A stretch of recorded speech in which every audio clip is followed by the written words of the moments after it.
Il est 9 h à Conakry, mesdames et messieurs, bonjour, bienvenue dans votre émission de débat constructif, le scanner, qui vous parvient de lundi au vendredi, quand il est 9 h, c'est jusqu'à 10h30 minutes. On vous aide à comprendre l'actualité sur toutes ses formes au menu de ce mardi 14 novembre 2023. Les audiences dans le procès des événements du 28 septembre 2009 ont repris hier lundi au tribunal criminel de Dixine, sans le colonel Claude Pivy, en cavale depuis le 4 novembre 2023, des témoins qui devraient livrer leur part de vérité se sont heurtés à une première requête des avocats de la défense qui disaient être menacés et empêchés d'accès à leurs clients. Ils demandaient une suspension de l'audience sans obtenir gain de cause. Le tribunal qui a rejeté la demande a ordonné la poursuite des débats. Tibou Camara, ancien ministre sous le CNDD, est celui qui prendra la parole pour son témoignage.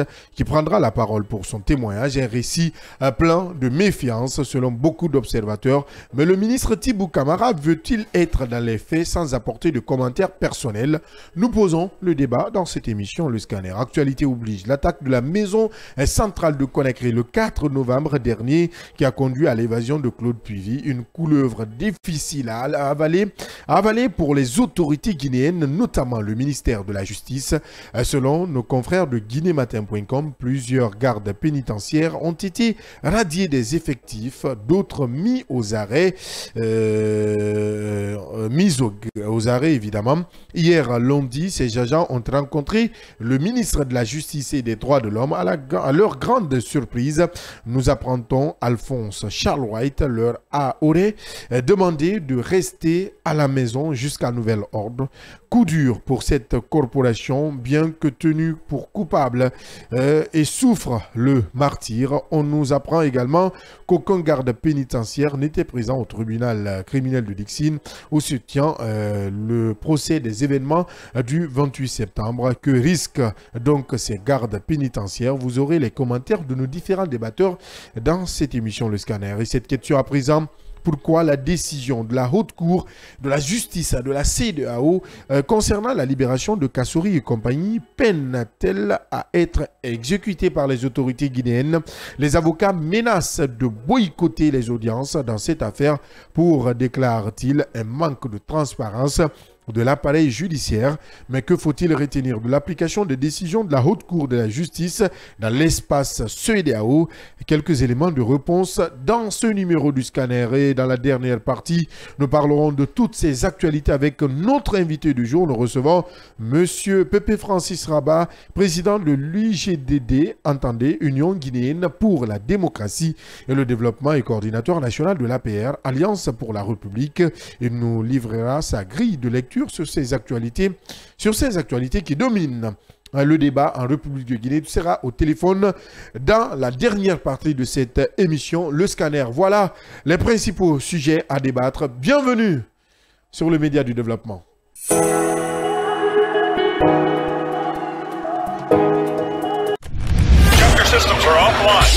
Le Scanner, l'espace d'échange et de propositions qui promet la réflexion pour le développement. C'est l'interactivité au service du développement. Retrouvez la 89.5 des 9h pour de longues minutes de débat avec Abdallah Camara et son équipe.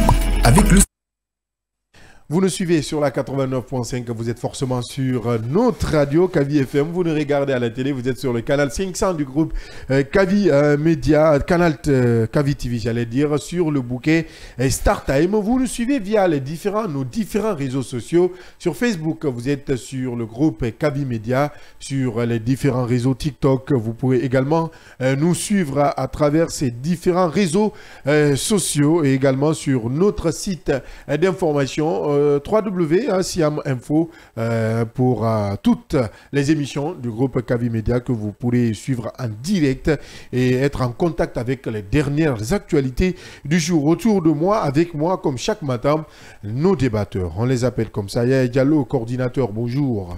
Bonjour Abdallah, bonjour à tous. Un problème avec les vestes. Hein. Le monsieur, il faudrait que je porte plainte parce que tu portes trop de vestes. Hein, il faudrait qu'on porte plainte de ce côté. Djenab Diallo, bonjour. Bonjour.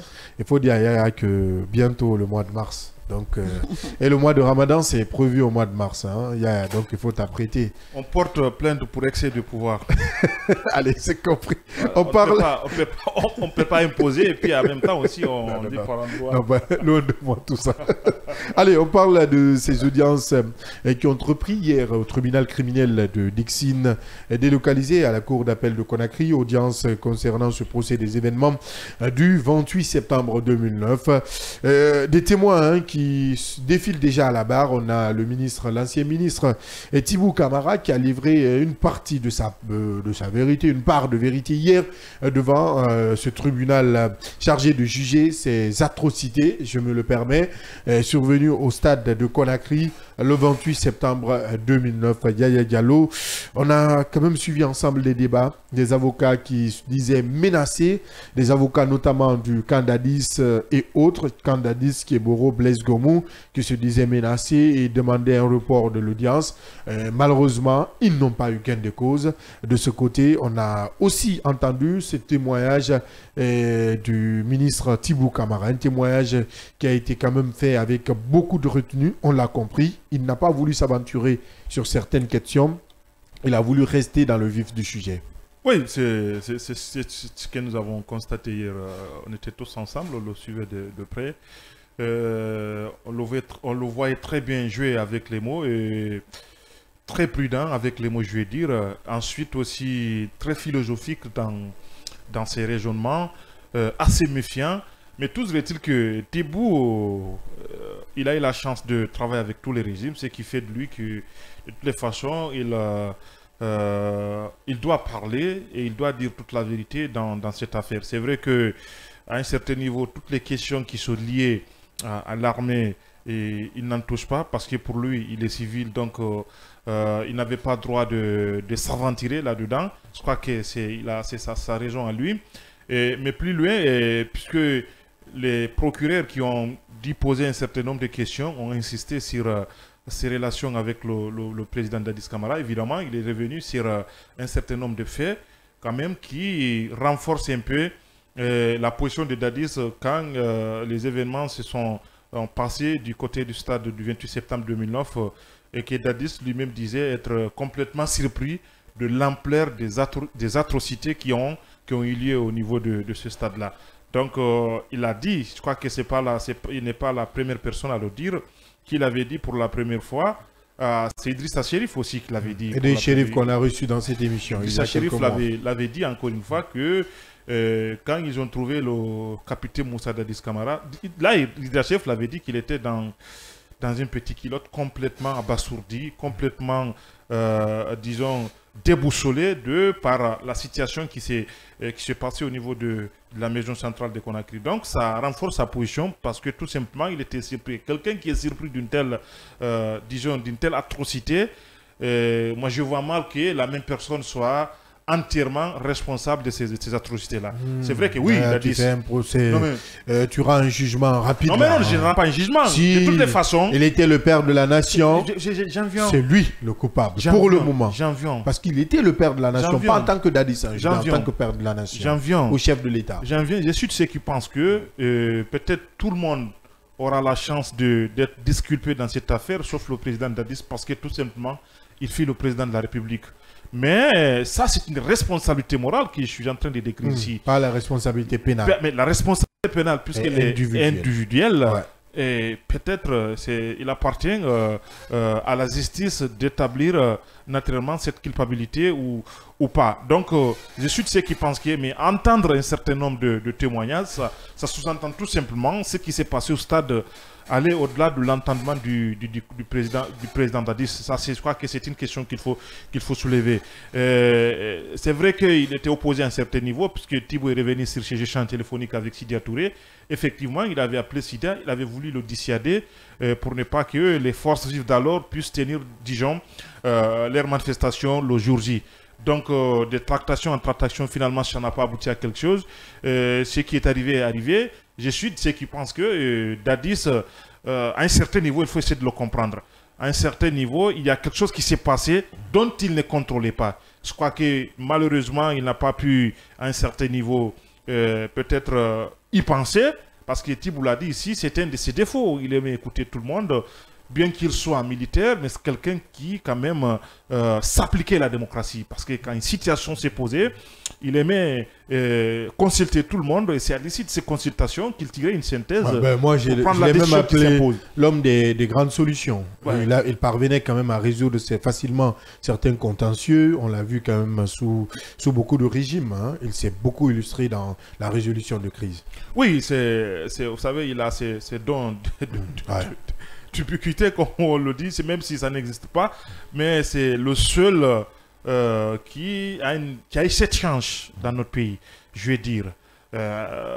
Depuis sous Lansana Conté, il est dans les sérails du pouvoir, de Lansana à Dadis, de Dadis à Konaté, de Konaté à Alpha Condé. Je crois que il avait déjà un pas avec ce régime du CNRD. Ouais.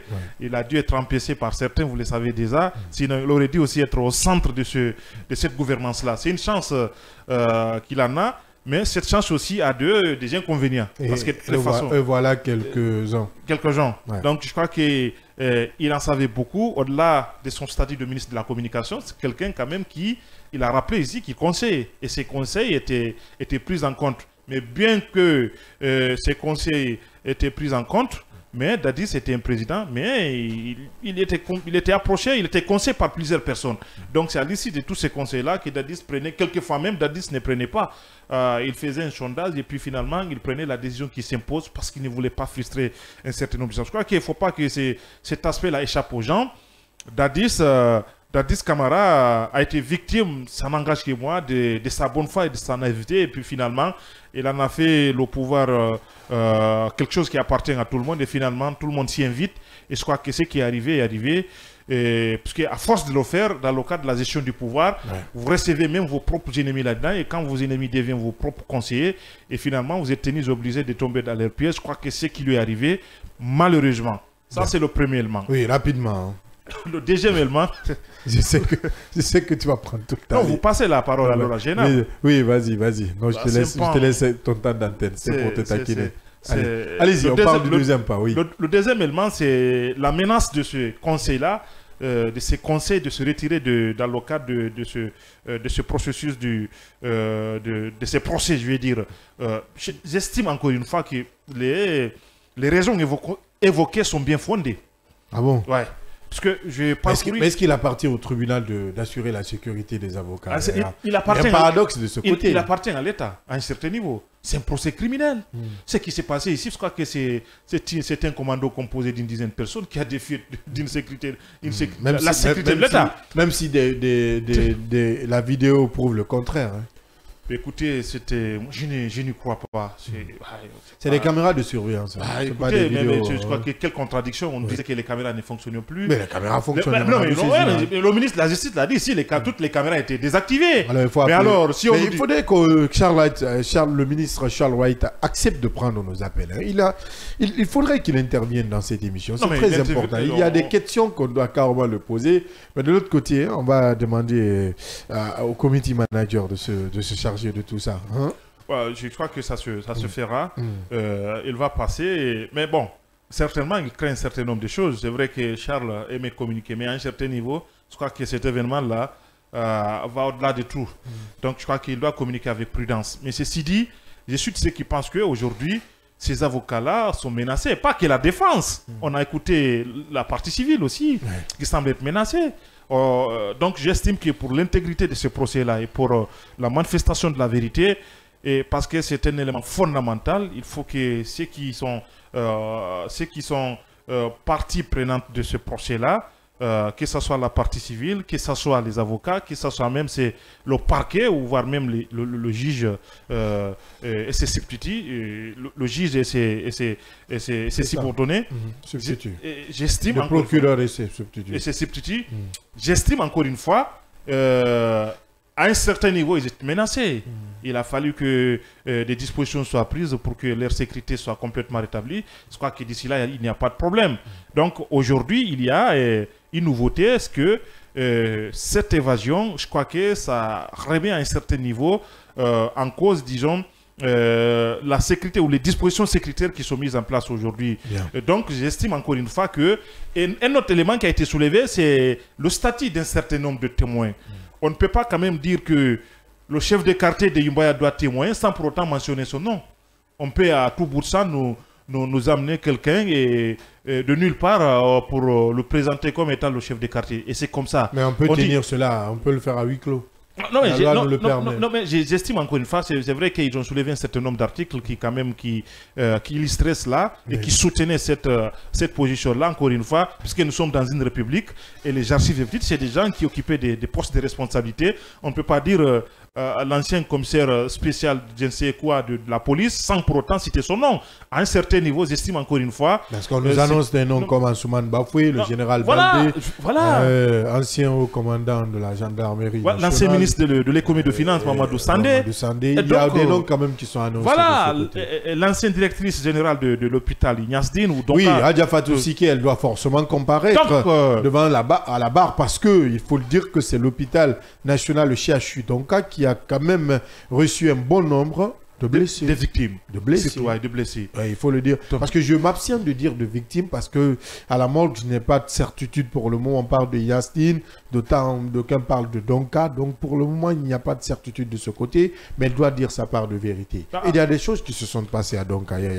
Je sais de quoi je parle. Je n'étais pas si jeune à cette époque, en 2009. Donc je sais de quoi je parle. Permets-moi de passer la parole à Djenab Diallo. Oui, Djenab Diallo, on a suivi cette prise de parole imminente du ministre, de l'ancien ministre de la communication sur le CNDD, M. Thibou Camara. Thibou Camara, résigné, Thibou Camara, qui, pour nous, observateurs, qui avons quand même vu de la retenue dans ses propos, un Thibou Camara qui n'acceptait pas de commenter, mais plutôt de relater les faits sur le terrain. Des avocats, notamment, aujourd'hui, qui se sentent dans l'insécurité totale. Permets-moi de te rappeler juste cette petite anecdote. J'étais 6 mois avant, en arrière, j'avais dit dans une de mes analyses que le Guinéen ne comprend pas la portée, l'ampleur et les enjeux autour de ce procès. Je pense que maintenant, le Guinéen commence à comprendre quelle est l'ampleur même de ce procès. Est-ce qu'aujourd'hui, vous partagez le même avis? Est-ce qu'on n'avait pas mesuré les enjeux de ce procès? On avait trop minimisé et aujourd'hui, avec l'évasion d'équipe de Claude Pivy,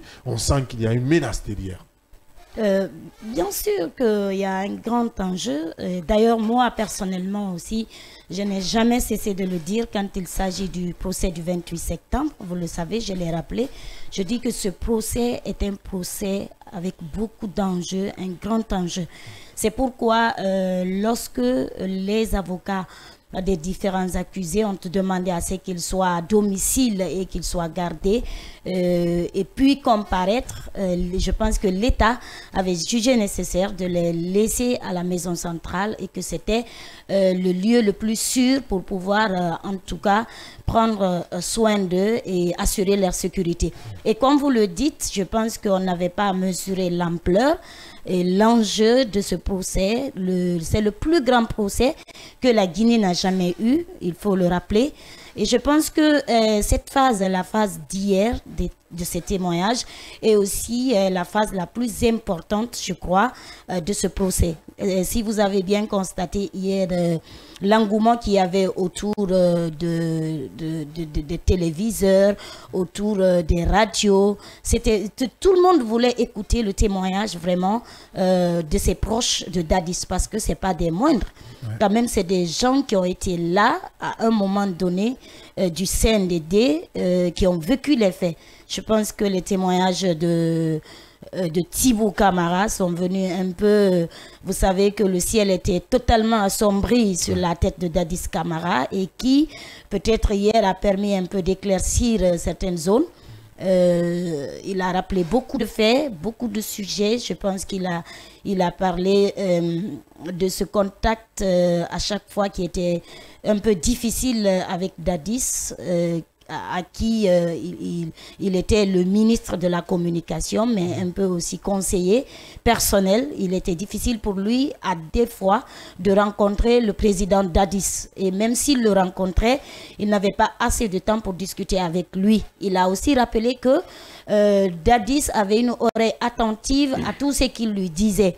Mais comme Yaya l'a rappelé, c'était difficile pour Dadis de prendre des décisions propres à lui parce que il était absorbé par ses collègues de l'armée. Vous savez, quand on prend le pouvoir et qu'on est de l'armée, c'est un peu difficile. Je pense qu'il était carrément absorbé. Vous avez vu la partie là où il a demandé à ce qu'il y ait un gouvernement de consensus, la réaction des hommes en uniforme. D'union nationale, non? Oui, d'union nationale avec consensus, de large consensus, que tout le monde puisse s'y retrouver, parce que ça pouvait aider le président de la République. Je pense que si Dadis avait écouté en ce moment-là les conseils de Thibou Camara, ça pourrait l'aider. Quand on sait combien de fois Thibou a cette belle expérience de travailler avec les chefs d'État. En tout cas, il connaît bien les rouages du gouvernement. Il a rappelé cela. Il a rappelé aussi un autre fait qui est très important, parce que lui, il avait vu venir peut-être pas forcément ce qui est arrivé le 28 septembre 2009, mais il n'avait pas minimisé ce qui pouvait arriver, et que Dadis, dans lui, ses arguments disaient qu'il ne voyait même pas ce qui pouvait pousser l'opposition en ce moment, les forces vives en tout cas, à sortir et manifester. Il avait attiré là aussi l'attention de Sekouba Konaté par rapport aux faits, et qui lui avait dit d'aller vers le président de la République, et tout ce qui allait être conclu, qu'il serait totalement d'avis, parce qu'il pense qu'il n'est pas politique comme il aimait souvent le rappeler, mais qu'il est d'accord avec Thibou Camara, et que ce qu'il disait, c'était une part de vérité. Je pense qu'aujourd'hui, ces témoignages-là pourront aider en tout cas à comprendre mieux ce qui s'est passé le 28 septembre, même si quelque part, beaucoup de Guinéens pensent que Dadis est le véritable fautif parce qu'il est le père de la nation. Mais je pense que ça pourrait un peu amoindrir, si c'est comme ça on dit, les charges contre Dadis Camara. En tout cas, il y a beaucoup de points qui se recoupent quand on entend Thibou Camara.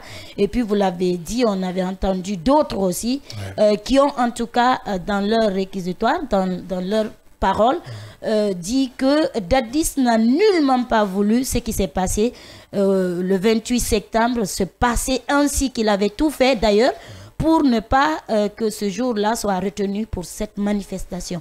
Je pense que c'est la phase la plus importante, comme je l'ai dit tantôt, et que je comprends mieux quand aujourd'hui les avocats de la défense, les avocats de la partie civile demandent à ce qu'il y ait beaucoup plus de sécurité.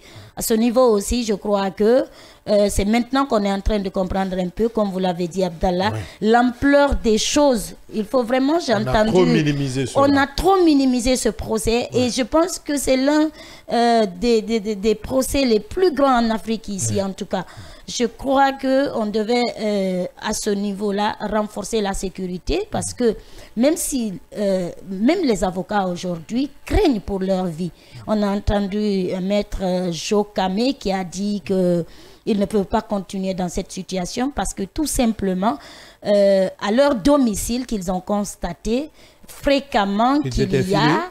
Oui, qu'ils étaient filés, qu'il y a des hommes en tenue qui rôdent autour de leur maison.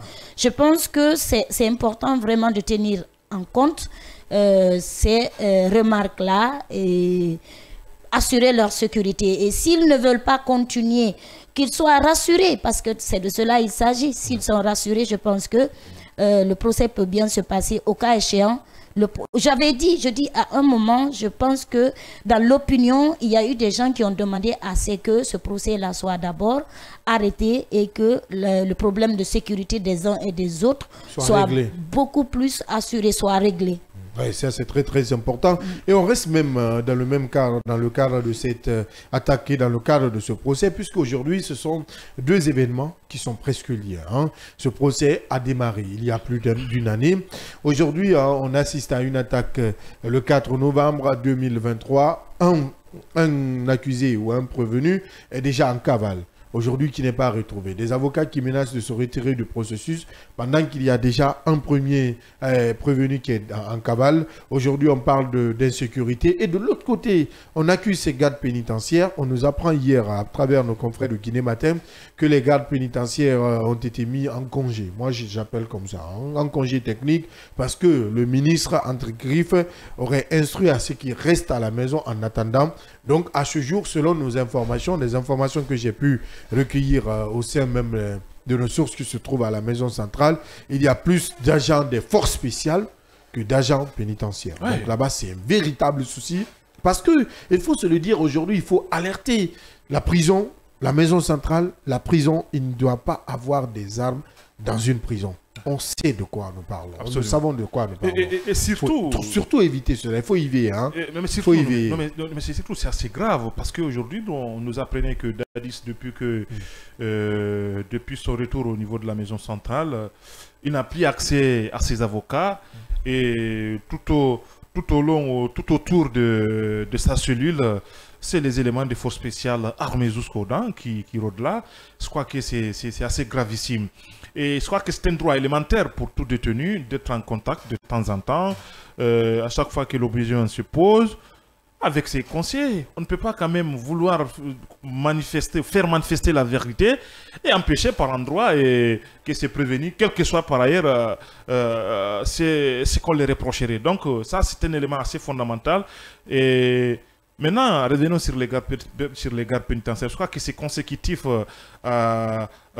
disons, à cette sortie du ministre Charles qui avait, disons, menacé de rompre le pacte. Le pacte de confiance. Chez Dadi, c'est le pacte de sang. Chez Alphonse Charles White, c'est le pacte de confiance. Le pacte de confiance. Allez, il dit qu'il n'est... J'aimerais bien l'avoir dans cette émission. Il dit la confiance n'existe plus. Et je crois que c'est réciproque. Quand la confiance n'existe plus, je crois que ce qui doivent dire après, c'est le divorce.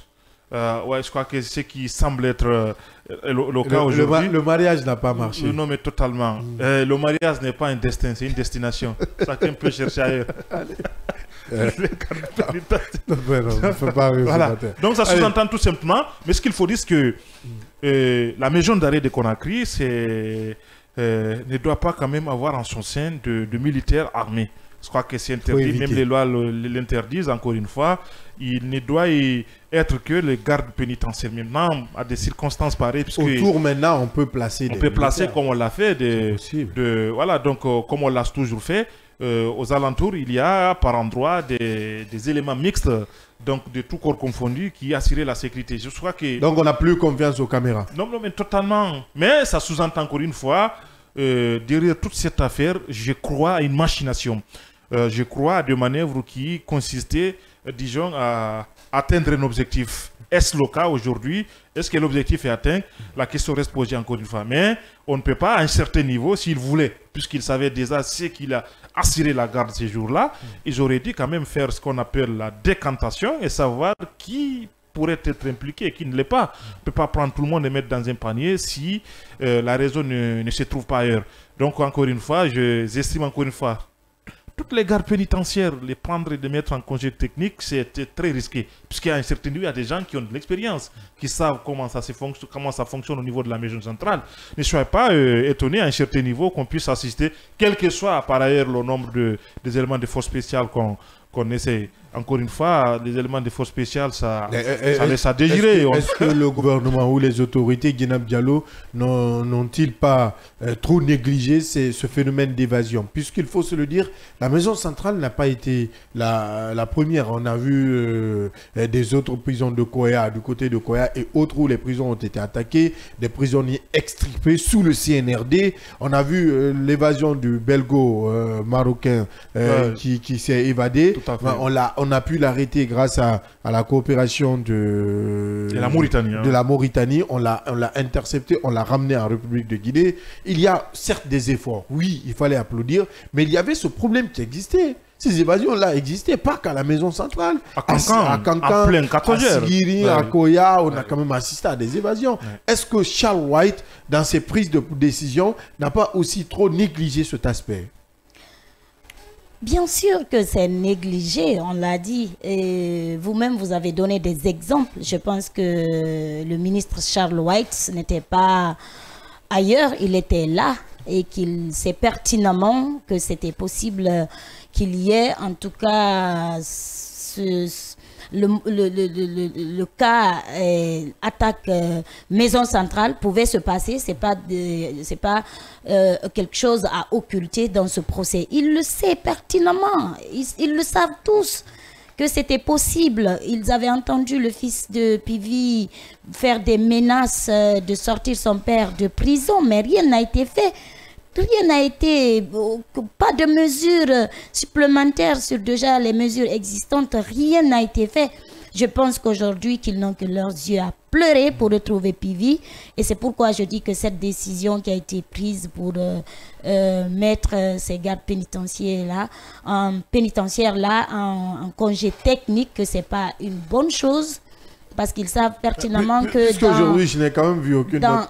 Je me suis promené sur la page du ministère, je n'ai vu aucune note. Peut-être qu'en catimini, le ministre voulait le faire en catimini. Oui, justement, mais c'est pas possible. Il le sait que ça va fuiter de toutes les manières, que la presse, elle est là pour ça. Je pense que c'est pourquoi je dis que quand j'ai vu Charles White devant les gardes pénitentiaires, ce ton dur avec lequel il parlait, c'est comme s'il parlait à ses enfants, comme s'il était dans sa famille.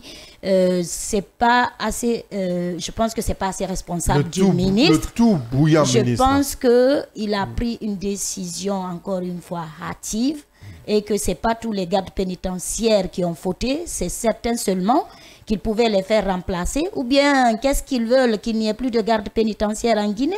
Je pense que si, comme il l'a dit, mon informateur me précise qu'ils ont même demandé le diplôme de certaines personnes, certaines gardes pénitentiaires. Encore, ça nous ramène à... On est dans quel pays là? Ben oui. Non, leur diplôme, je crois que c'est... Non, mais attention, les recruteurs, ils n'ont pas demandé de diplôme, c'est maintenant. S'ils demandent leur diplôme, qui les a recrutés? Ah, quand même. Qui les a recrutés? Qu'on ne nous envoie pas sur ce terrain-là. Actuellement, ce dont on a besoin, c'est beaucoup plus de sécurité pour que le procès continue. C'est de retrouver Pivi parce que la menace plane, pardon. Je pense qu'il ne faut pas qu'il y ait diversion. Qu'on ne mette pas tous ces gardes pénitentiaires dans le même bateau. Ils n'ont pas tous fauté. L'erreur vient de tout le monde. Même lui, Charles White, il a failli.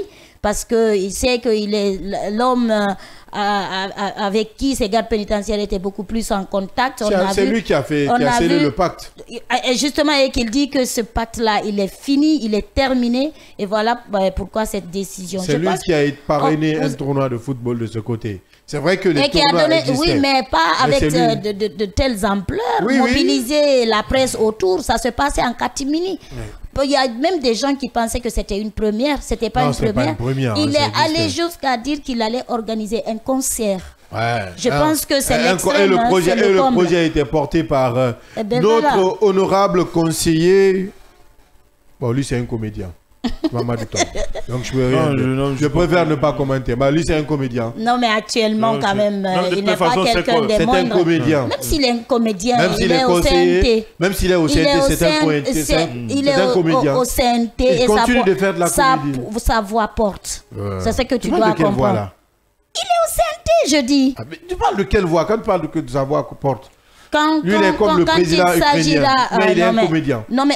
Cela ne l'occulte pas son métier de comédien. Oui, ça ne l'occulte pas. Mais quand il est au CNT, nous, on se dit qu'il va laisser ce menton de comédien et qu'il va voter des lois qui vont bénéficier à tous les Guinéens. Alors, adresse-toi à Mamadou Tok parce qu'il voulait faire un concert à la maison centrale.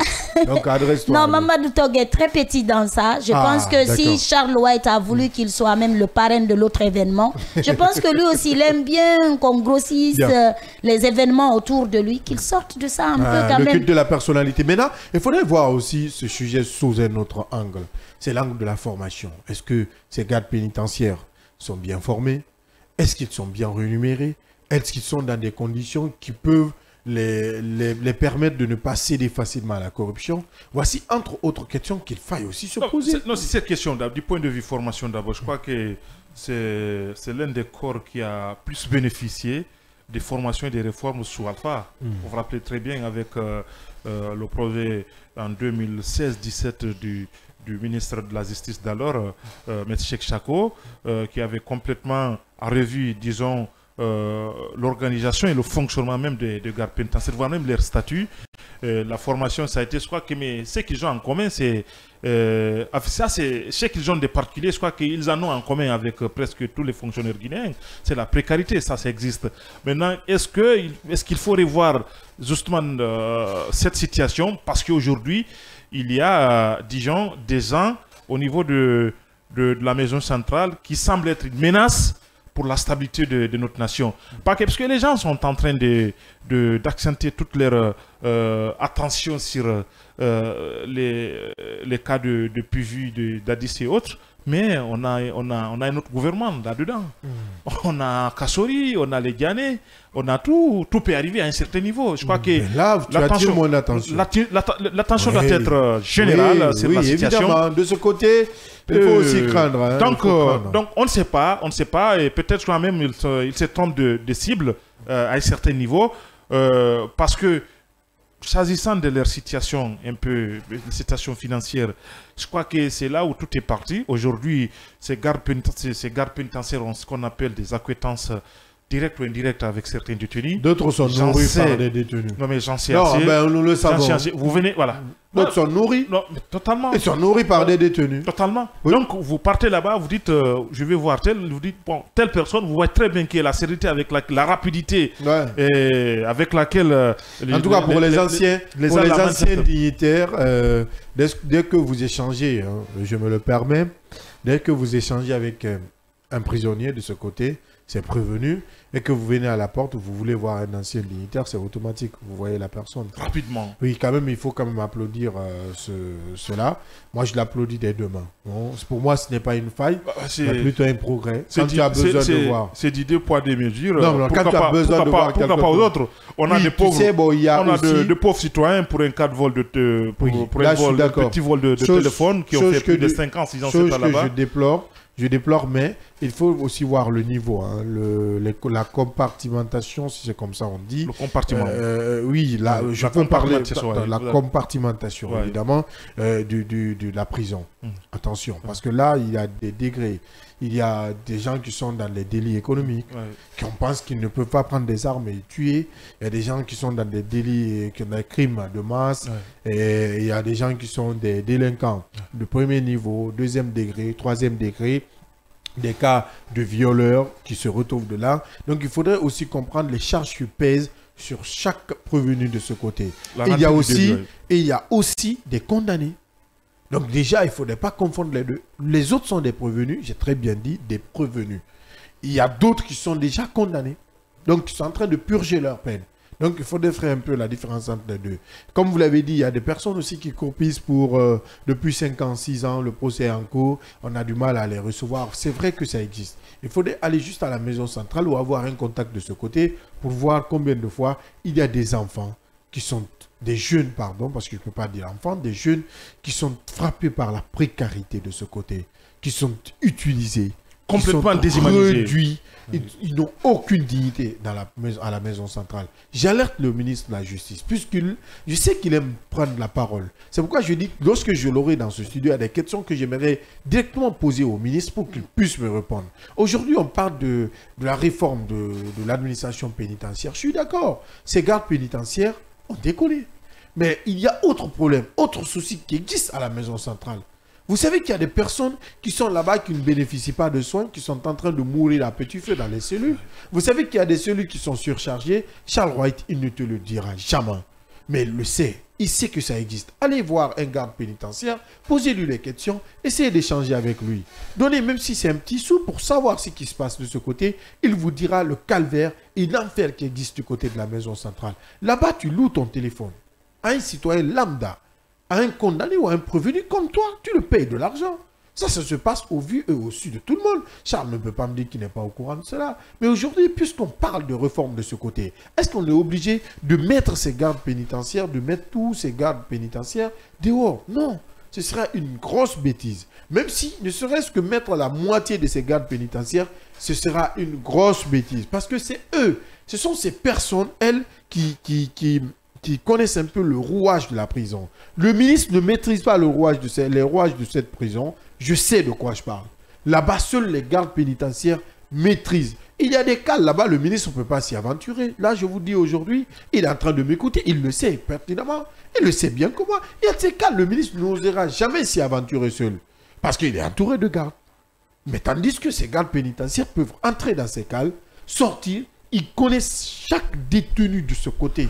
Est-ce que ce n'est pas aussi cet aspect-là qui fait qu'aujourd'hui, il doit y avoir ce qu'on appelle un véritable balayage au niveau de ce garde pénitentiaire? Je ne suis pas d'accord sur le fait qu'il faut ramener tout le monde, mais ils sont tellement corrompus au niveau de cette maison d'arrêt. On a besoin aujourd'hui de faire une décantation et de remercier un certain nombre de gens. Mais le risque, c'est quoi? C'est des gens qui sont tellement en lien avec les prisonniers, et certains même certains criminels. Parce que c'est de là qu'il s'agit. Si on vous dit qu'il y a certains criminels qui sortent la nuit et qui entrent, ces dénonciations. Ça se fait en complicité avec certains gardes pénitentiaires. Donc, j'ai dit encore une fois qu'il faut faire beaucoup attention, sinon c'est un couteau à double tranchant et ces mêmes gardes pénitentiaires qui connaissent très bien comment les choses fonctionnent et qui sont en lien avec certains criminels. J'estime encore une fois, et c'est assez risqué de les remercier de sitôt. Sinon, le risque est quoi? C'est que c'est les mêmes personnes qui vont se retourner contre l'État et ça risque gros. Ce qu'il faut risquer à un certain niveau, c'est vrai que ça sous-entend tout simplement s'il y a eu une telle attaque au niveau de la maison centrale. Je pense que par endroit il y a eu de défaillance et cette défaillance relève de la négligence de ces gardes pénitentiaires. J'ai dit en partie, je ne suis pas d'accord. Je ne suis pas d'accord parce que comment se fait-il que ces commandos qui a pu quand même, disons, pénétrer, perforer la maison centrale en franchissant tous ces checkpoints qu'on connaît de la ville, avec toute la sécurité, Kaloum quand même qui est hyper sécurisé. C'est effrayant. Sans qu'il y ait ce qu'on appelle des complicités, disons, des préalables complices, parce que c'est de là qu'il s'agit aujourd'hui, bien avant qu'on arrive au niveau de la maison d'Adkouana. Je crois que le terrain était complètement étudié, et là, je crois que ça va au-delà de ces gardes pénitentiaires. On ne peut pas en dire que s'il y a eu ça, c'est parce que les gardes pénitentiaires n'ont pas pris les responsabilités, et que c'est eux la véritable faute. Je dis encore une fois, le ministre de la Justice est en train de taper poteau, et de ce côté-là, il doit réfléchir avant de... Oui, Djenab Diallo, pour renchérir. Oui, je crois que vous avez soulevé tout de suite des aspects qui sont très importants. C'est par rapport à la formation de ces gardes pénitentiaires. Je pense que ils ont quand même, peut-être qu'ils n'ont pas, comme beaucoup de domaines de l'administration, s'il faut parler de formation, beaucoup de domaines, je pense qu'on doit mettre un regard là-dessus. Mais c'est qu'il faut dire que quand même, ce sont ces gardes pénitentiaires-là qui ont la formation requise pour faire ce travail-là. Pas un militaire, pas un policier, pas un autre corps de l'armée. Je pense que, vous l'avez dit, qu'il y a de ces endroits là où le ministre n'osera jamais s'y aventurer, si ce n'est pas ces gardes pénitentiaires-là.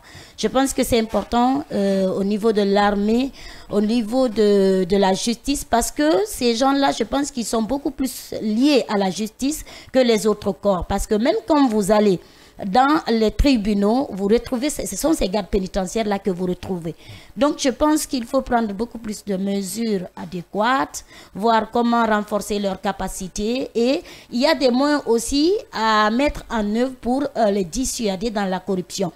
Par exemple, vous voyez une garde pénitentiaire est restée plus de 10 ans, 15 ans, dans une seule prison. Je pense que ça favorise un peu ce lien dont vous étiez en train de citer tout de suite, de décrire tout de suite.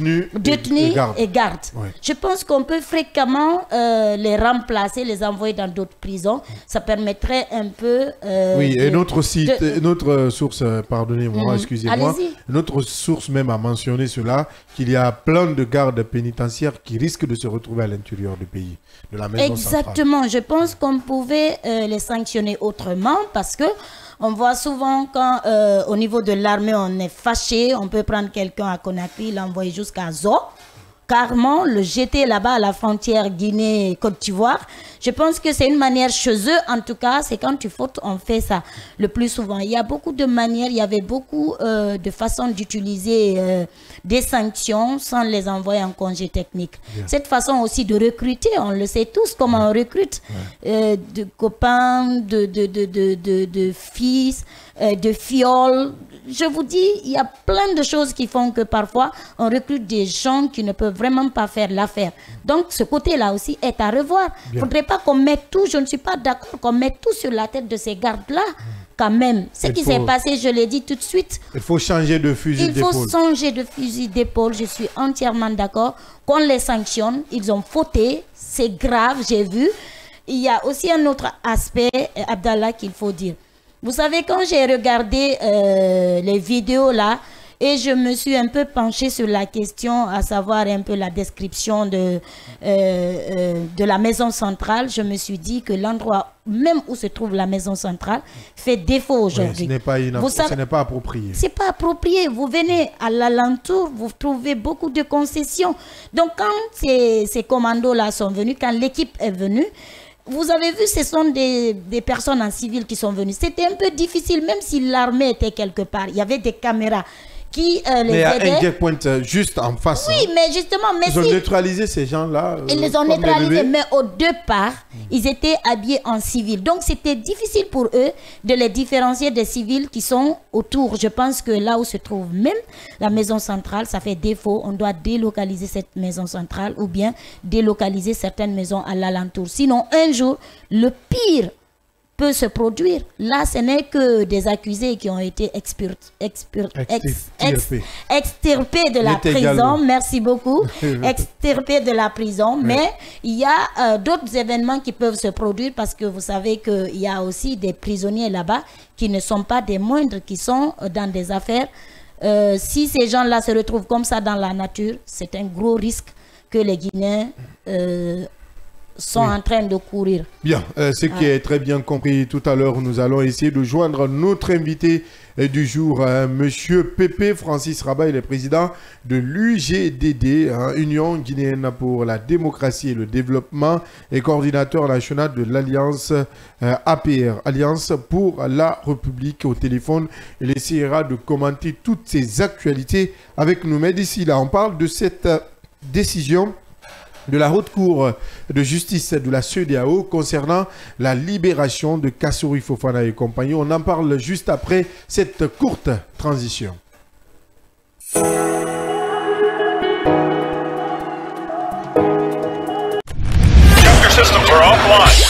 Le scanner, l'espace d'échange et de propositions qui promet la réflexion pour le développement. C'est l'interactivité au service du développement. Retrouvez la 89.5 des 9h pour de longues minutes de débat avec Abdallah Kamara et son équipe. Avec le scanner, sans les coups de tonnerre, avec persévérance, l'actualité se plie au débat interactif. Le scanner sur Kavi Média. Deuxième et dernière partie de cette émission, le scanner que vous suivez sur l'ensemble synchronisé de nos médias sur la 89.5 Kavi FM, sur Kavi TV si vous avez le bouquet Start Time chez vous, sur le canal 500.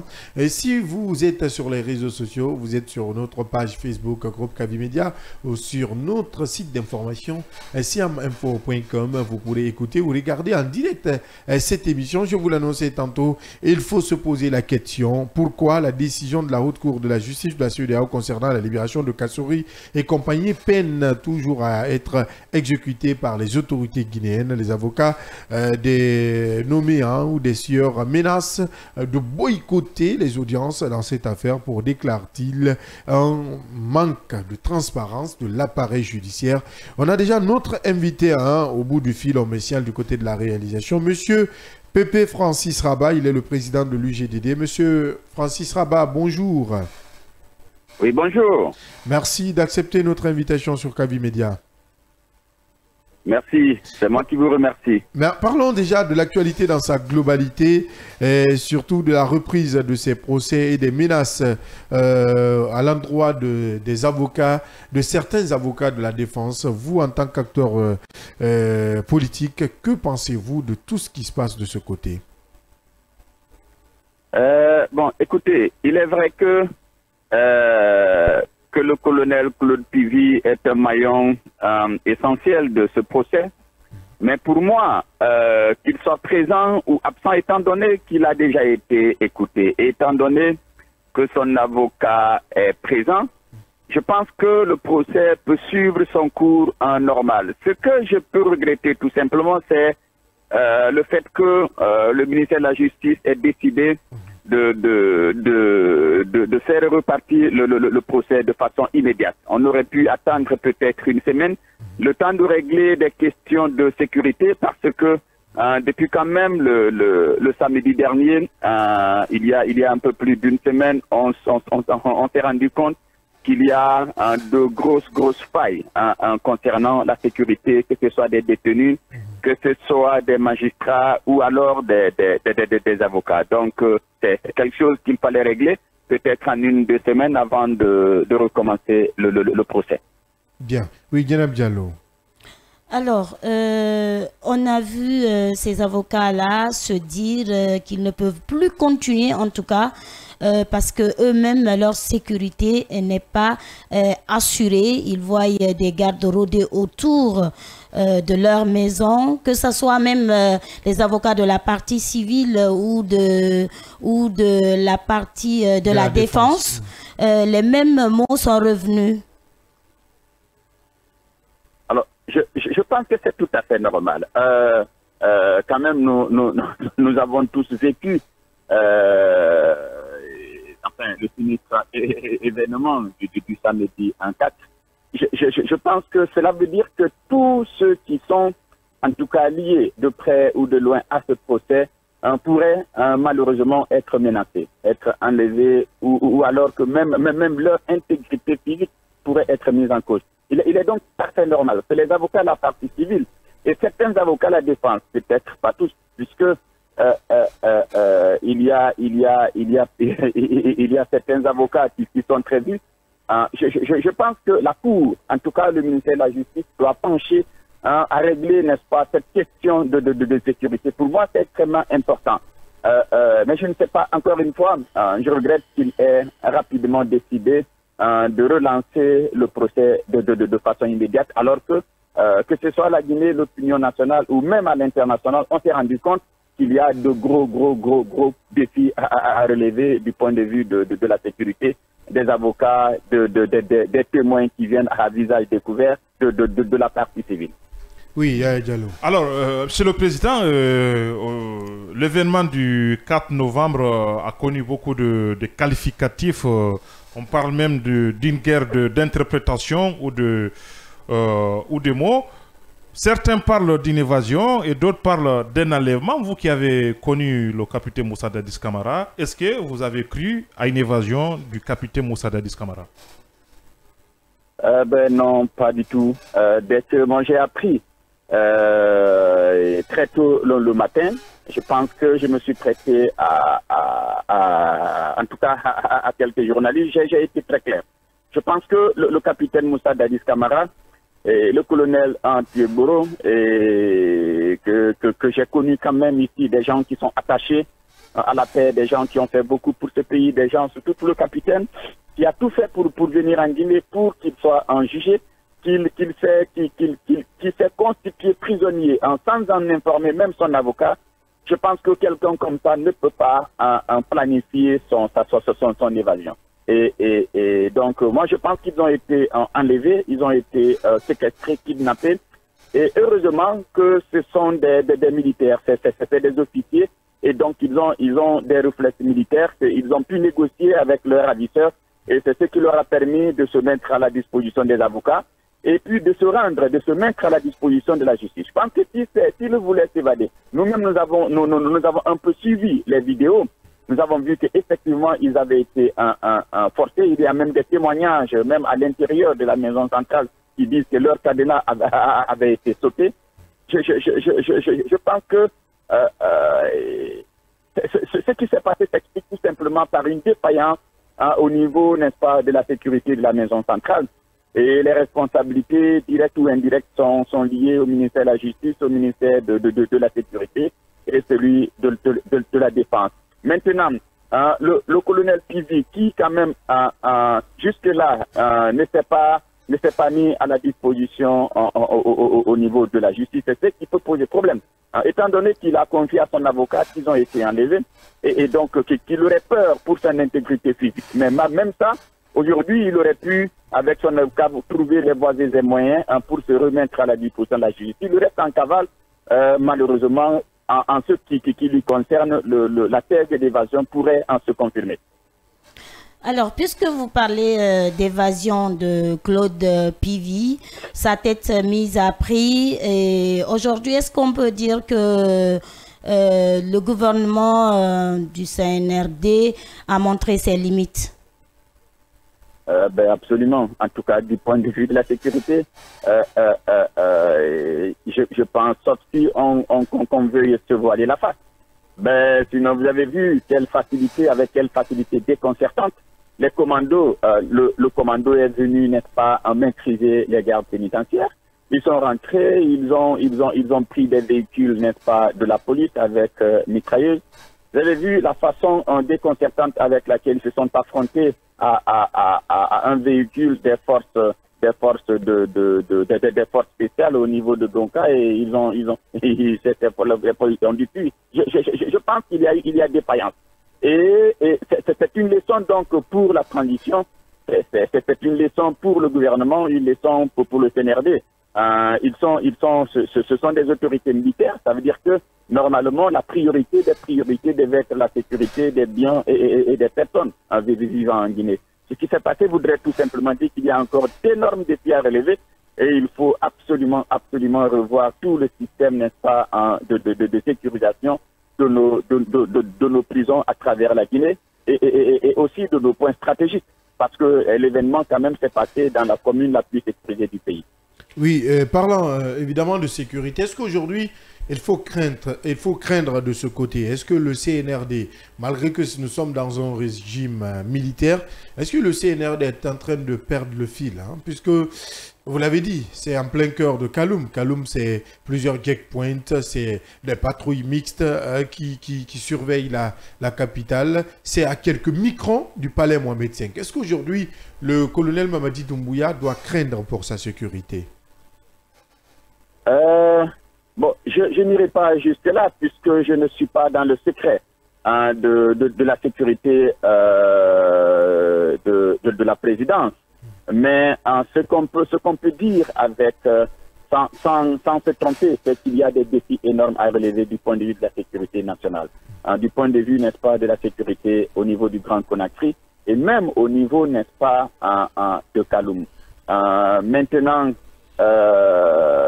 puisque ce qui s'est passé, tout le monde a vu, je pense qu'il en est conscient, il va s'assurer absolument que les choses soient rectifiées, que la sécurité soit renforcée et que la transition, pour que la transition puisse se dérouler normalement. Puisque malheureusement, s'il y a d'autres troubles, que ce soit au sommet de l'État ou au niveau, n'est-ce pas, ou à l'intérieur du pays, je pense que malheureusement c'est la transition qui prend un coup, c'est le développement du pays qui ralentit.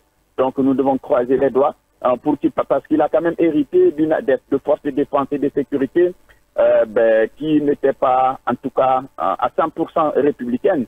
On n'a qu'à voir leurs agissements dans les quartiers vis-à-vis, n'est-ce pas, des populations qu'elles sont censées se sécuriser, pour se rendre compte qu'il y a des défis à relever. Je pense donc il faut qu'ils prennent conscience pour qu'ils le rappellent à l'ordre, pour qu'ils le rectifient, qu'ils modifient et qu'ils essaient en tout cas de laisser, avant qu'ils ne partent, à un président civil des forces de défense et de sécurité complètement formé, complètement reformé, et pour que naturellement qu'ils puissent s'occuper de la sécurité des personnes et des biens et de l'intégrité du territoire. Restons toujours dans le cas de cette évasion. Après cette évasion, il y a eu assez de conséquences. lesquels il faut commencer par la chasse aux sorcières de certains postes du Claude Puvis.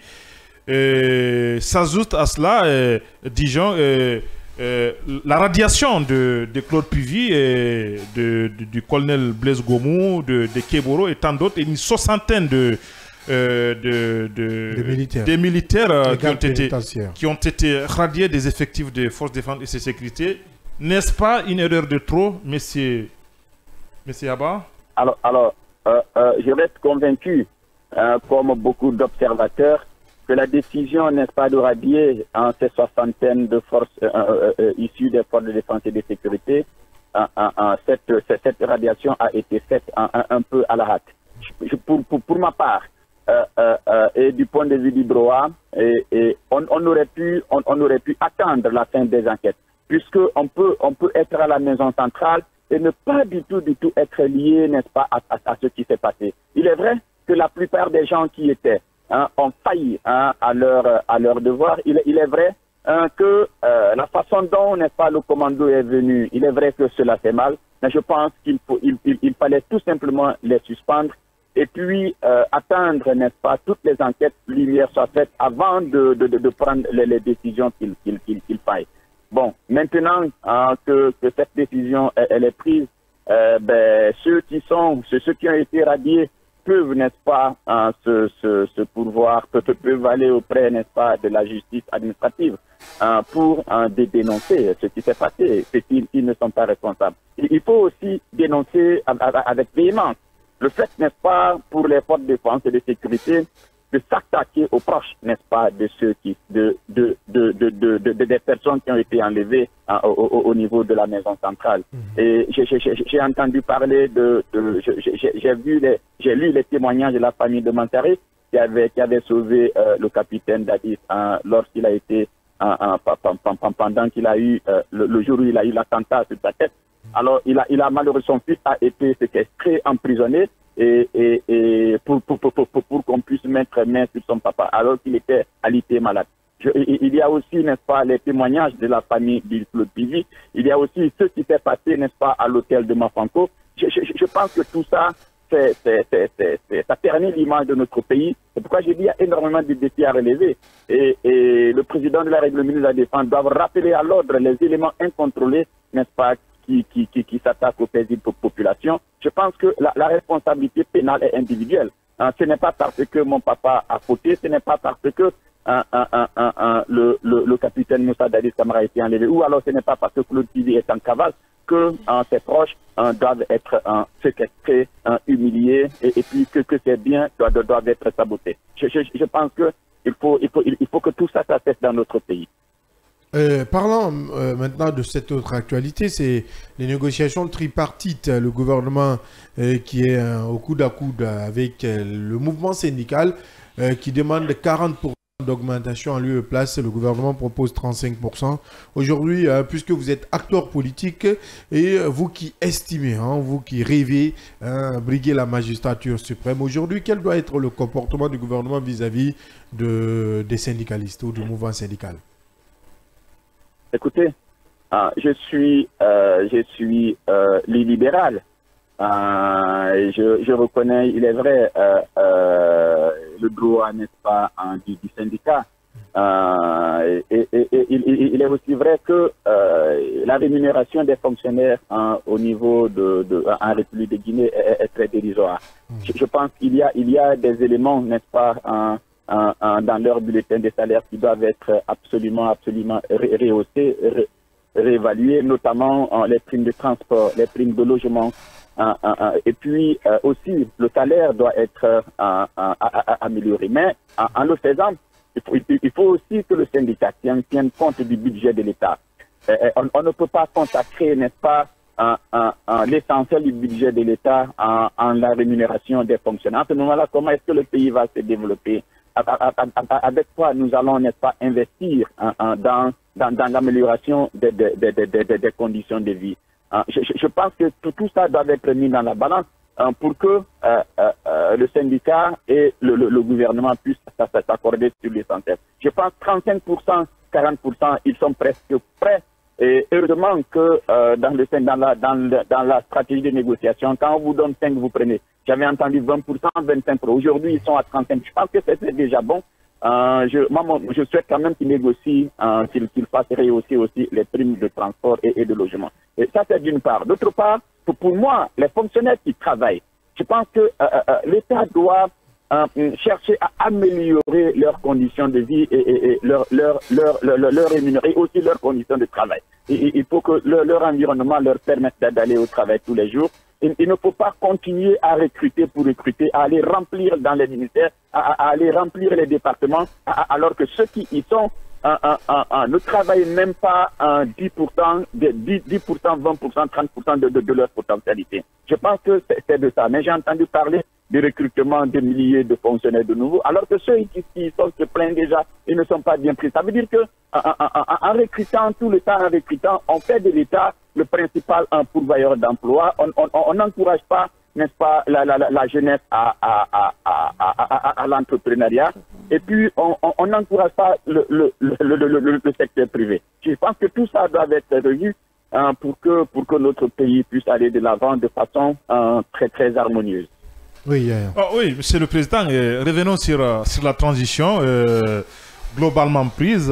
On a reçu ici votre ami Keamou Bogolaba qui exige à ce qu'on revoie l'accord dynamique entre la CEDEAO et le CNRD, c'est-à-dire accorder un temps supplémentaire au CNRD pour pouvoir, disons, résoudre un certain nombre de problèmes.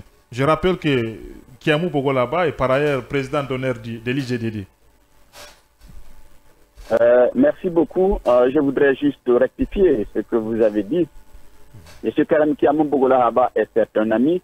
M. Keamou Bogolaba a été le premier président de notre parti. Donc, dès que le parti a été créé par les Guinéens, il était à l'étranger, à l'époque vice-président d'NFD.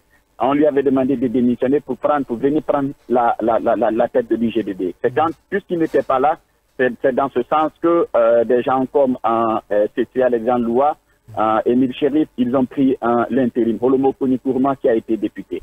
Bon, et puis après, il y a eu Gandhi et moi. Alors, Keamou Bogolaba n'est pas président d'honneur. Il est militant aujourd'hui de l'IGDD.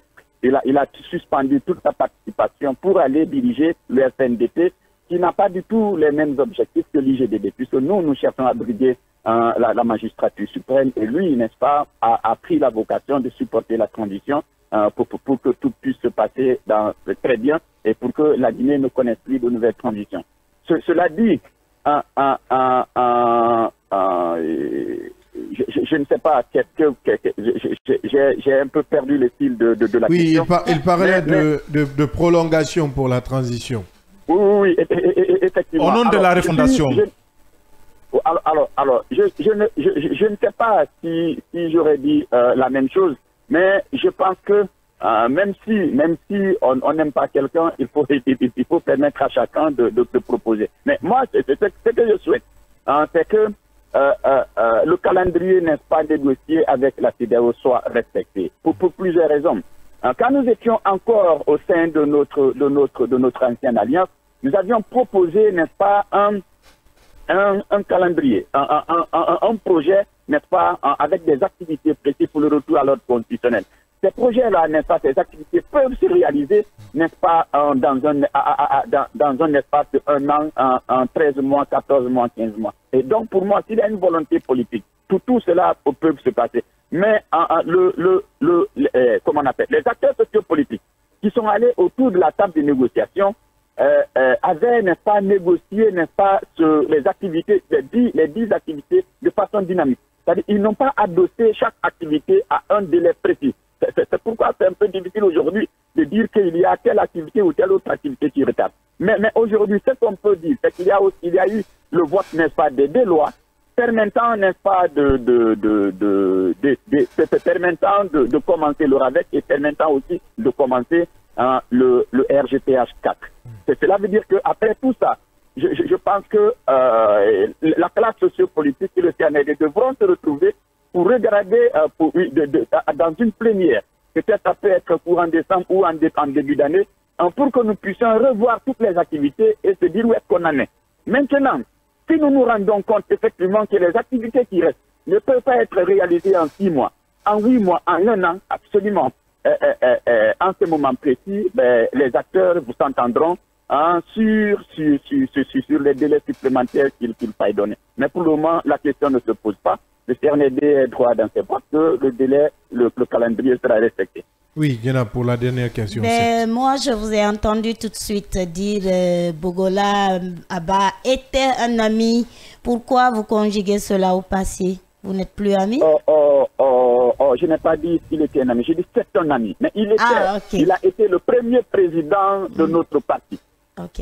Je pense qu'il n'est pas président d'honneur. C'est ce que j'ai voulu rectifier, puisqu'il y a beaucoup de journalistes qui parlaient de lui comme président d'honneur de l'UGDD. Nos statuts règlements intérieurs n'ont jamais prévu le poste de présidence d'honneur. Alors, monsieur le président, une autre question avant de vous laisser partir. Monsieur, allez-y.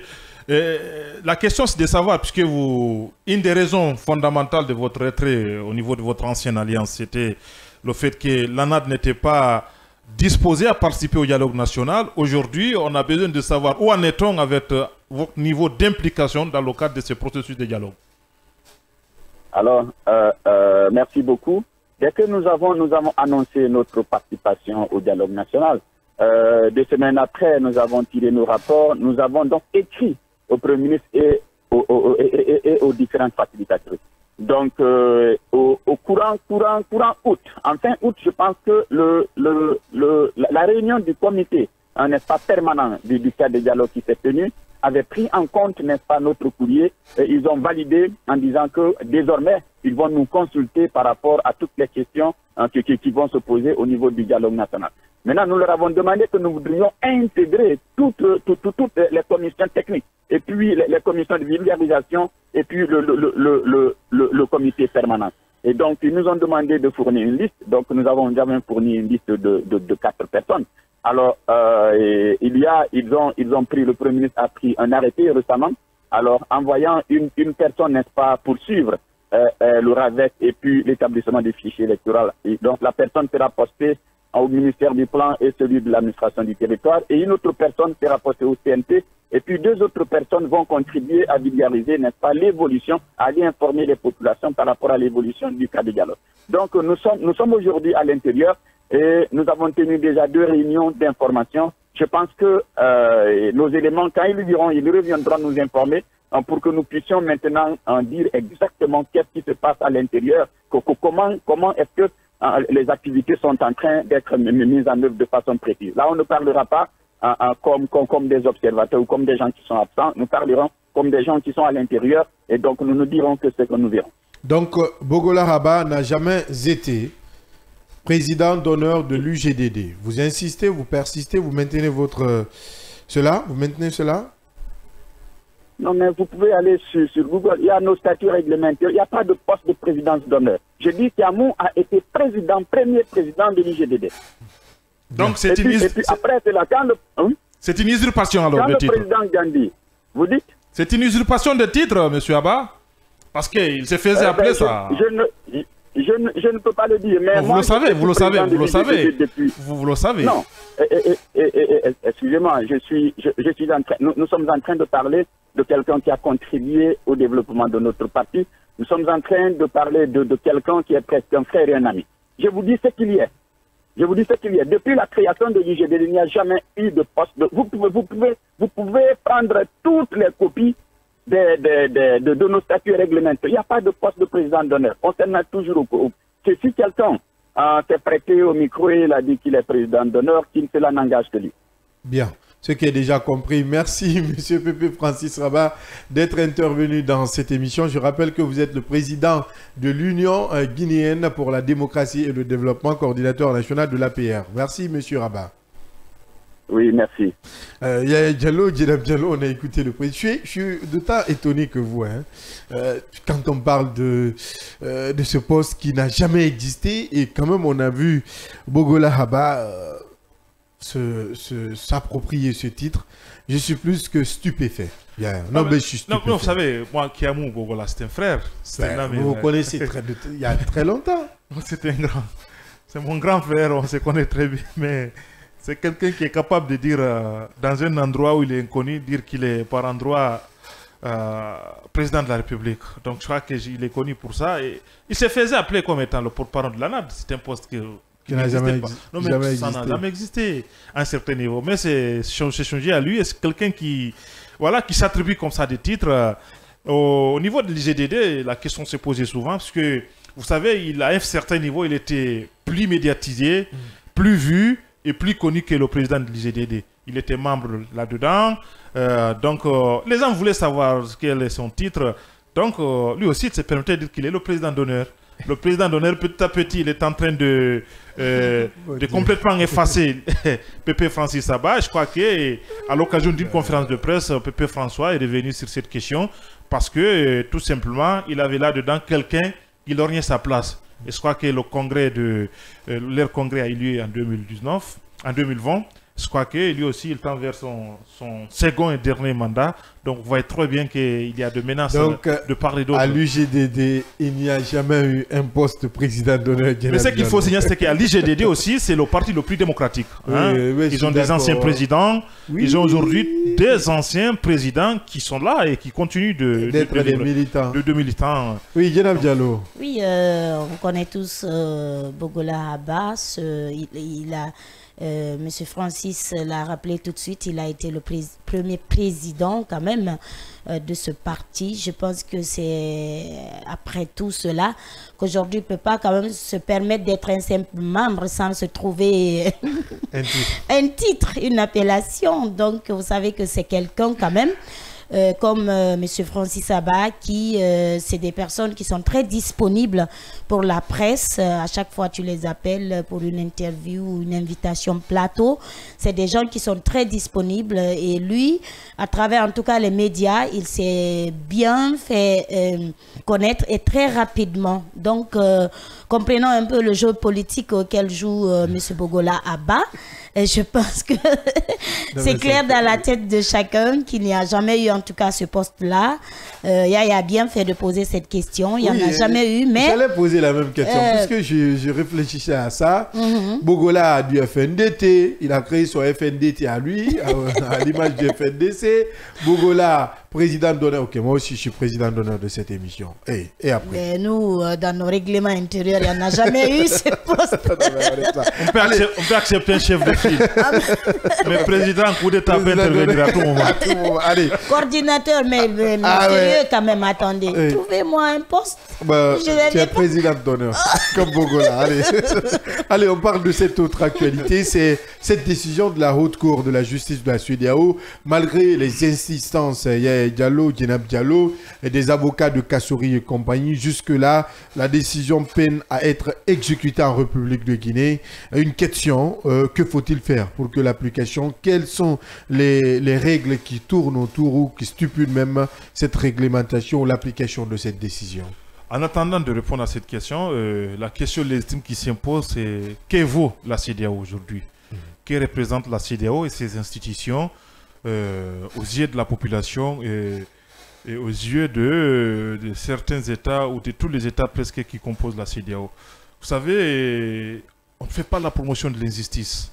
À un certain niveau, quand vous êtes investi d'un pouvoir, de dire le droit ou d'être équitable vis-à-vis de certains, disons, éléments dont vous êtes amené à gouverner de façon équitable. Je crois que la logique voudrait que vous puissiez être, disons, juste et honnête. Ce n'est pas le cas de la CEDEAO. Je vais aller trop loin, un peu philosophique, mais la CEDEAO aujourd'hui est rattrapée par ses propres forfaitures. Je vais parler de le fait que la CEDEAO et certains actifs, c'est quand on parle de la CEDEAO, certains me diront que c'est abstrait, c'est non abstrait, mais je crois que c'est cet ensemble de ces États de la sous-région aujourd'hui constitués en organisation qui ont pour vocation de faire la promotion de la démocratie, de l'état de droit, la bonne gouvernance, tout qui s'ensuit. Et à un certain niveau, on se rappelle que puisque c'était devenu un véritable collège de chefs d'État, un syndicat de chefs d'État, ceux qui composaient, puisque on se rappelle très bien que Ouattara, qui avait très bien préparé son 3e mandat, avait son petit qui était dedans, le président de la commission. Je crois que c'est un poste très stratégique au niveau de la CEDEAO.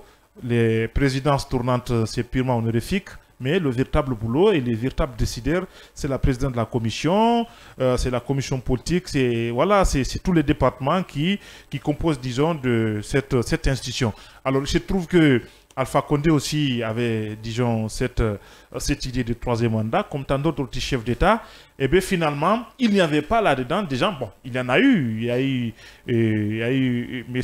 Ambalo à un certain niveau qui l'a dit ouvertement, qui n'est pas d'accord pour les coups d'État. Macky Sall aussi, qui caressait l'idée, avait une position assez floue. Donc, ce qui fait que la CEDEAO était là pour une question de clan, pour se défendre, parce que chacun a son agenda, lui. Donc, ils n'ont pas été capables de dénoncer, de condamner, ou tout au moins d'arrêter donc la faiblesse de la CEDEAO, de l'institution, est en train de jouer sur les des décisions de justice. Non mais c'est naturel ça. À un certain niveau, même sous Alpha Condé, la CEDEAO avait condamné l'État guinéen ici. En étant avec, je crois que ça n'a pas eu de fait. Donc ce qui fait qu'encore une fois, la CEDEAO aujourd'hui, ça n'a aucun sens sous l'égide de ces chefs d'État-là. Et c'est ce qui fait aujourd'hui ces différentes gentes-là aujourd'hui au niveau de la sous-région se permettent de faire n'importe quoi parce que tout simplement la CEDEAO n'a aucune influence ou aucune légitimité maintenant. C'est vide de sens. Ce qui aujourd'hui revient à dire encore une fois, la question mérite d'être posée sur la véritable mission et naturellement éventuellement comment recomposer, comment restructurer, disons, cette CEDEAO pour qu'enfin qu'elle devienne une décision qui s'impose à tout le monde et que la CEDEAO devienne une CEDEAO du peuple pour que nous sortions dans cette léthargie qui a trop duré. Oui, Djenab Diallo, par rapport à cette décision de la Haute Cour de la Justice de la CEDEAO qui peine à être exécutée en République de Guinée. Ouais. Malheureusement, je crois que la CEDEAO n'a pas été entendue. Écoutez, même le gouvernement, on sent que c'est sans effet, en tout cas. Vous savez que ces détenus-là sont à la maison centrale depuis avril 2022 et que c'est en juillet, en février dernier qu'ils ont jugé nécessaire de contacter la Cour de justice de la CEDEAO, de la Communauté économique des États de l'Afrique de l'Ouest. Donc, de ce jour jusqu'à aujourd'hui, dans l'opinion nationale d'ailleurs, beaucoup avaient dit que ce n'était plus nécessaire qu'on garde ces détenus-là en prison parce que tout simplement, aucun élément ne prouve leur comment je vais dire cela, leur culpabilité. Voilà, donc je crois qu'avant la CEDEAO, il y avait l'opinion nationale qui condamnait le fait qu'on les a gardés depuis tout ce temps sans d'abord les avoir jugés plus d'1 année et qu'après avoir entendu ces détenus-là, qu'il n'y ait pas d'éléments suffisants pour pouvoir les maintenir toujours en prison. Je pense que beaucoup ont dit que la Cour de répression des infractions économiques et financières CRIEF est un peu allée avec beaucoup de lacunes dans ces dossiers-là et qu'il devait s'armer de toutes les preuves pour garder certaines personnes en prison. Je crois qu'aujourd'hui, on avait entendu depuis à peu près 1 mois, puisque c'est le 16 du mois d'octobre que la CEDEAO avait demandé tout simplement à ce qu'on libère Kassori et compagnie. Mais jusqu'à présent, aucune décision n'a été prise par rapport à ça. Le gouvernement n'a même pas considéré cet appel de la CEDEAO, aucune communication là-dessus. Ça veut dire tout simplement que ça n'a pas d'importance aux yeux de nos gouvernements. Je pense qu'ils doivent savoir qu'ils appartiennent quand même à la CEDEAO, même si ils ne sont pas d'accord avec un certain nombre de faits, mais que demain, ils pourraient être à la place de ces gens-là et tendre la main à la CEDEAO. On se rappelle très bien de ces gens-là. Tu te rappelles, non? Oui. À un moment, ils ne considéraient pas, lorsque Alpha avait voulu briguer un troisième mandat, ils ont mis la CEDEAO de côté. De côté, et que même quand les forces vives ont alerté la CEDEAO et tout, il n'y a pas eu de réaction. Il n'y a rien eu. Aujourd'hui, c'est la même chose qui se répète. Je pense qu'il faut un peu qu'on regarde, qu'on essaye de respecter les instances dirigeantes en Afrique. Bien. Ce qui est très très important. Donc nous essayerons courant cette semaine d'avoir... pourquoi pas un juriste pour parler de cette actualité, donner plus de détails sur cette décision de la Haute Cour de la justice de la CEDEAO, expliquer un peu les implications, les contraintes et les conséquences, notamment si elle existe, de l'État que peuvent avoir cette décision sur l'État guinéen. Yaya Diallo, merci Guénab Diallo. C'est un plaisir. On est à la fin de cette émission. Heureusement qu'aujourd'hui, nous n'avons pas grignoté quelques minutes du côté de la réalisation. Je vois Michel me regarder avec beaucoup d'attention. Allez, merci à vous téléspectateurs, vous qui nous avez suivis depuis le début de cette émission. On se reprend demain, même fréquence, avec d'autres actualités. Merci à l'équipe technique du jour dirigée par Oumar Diallo. Oumar Diallo à la radio nous a accompagnés.